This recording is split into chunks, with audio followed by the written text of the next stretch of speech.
11 novembre, Claude appelle le SAMU pour son fils victime d'une violente crise d'épilepsie.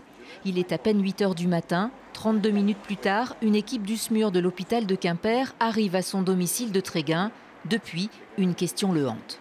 Si le SMUR était venu de Concarneau, le temps était divisé au moins par 2, voire par 3.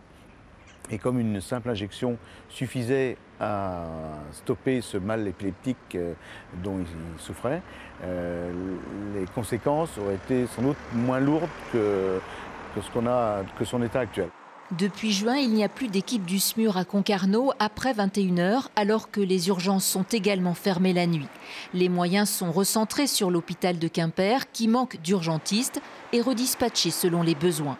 Les maires de l'agglomération concarnoise dénoncent une inégalité de traitement. Je peux entendre effectivement des problématiques liées au recrutement des médecins, mais je pose la question, est-ce que l'hôpital de Quimper met tous les moyens pour recruter des médecins urgentistes? L'hôpital de Quimper-Cornouailles, qui gère les établissements de Concarneau et Douarnenez, où se pose le même problème, n'a pas souhaité s'exprimer. Pas de commentaire non plus de l'Agence régionale de santé, ce que déplorent d'ailleurs élus et citoyens, dont les courriers restent lettres mortes. C'est une espèce d'omerta comme ça qu'il y a sur le projet, alors que le projet, on est sûr, il est ficelé.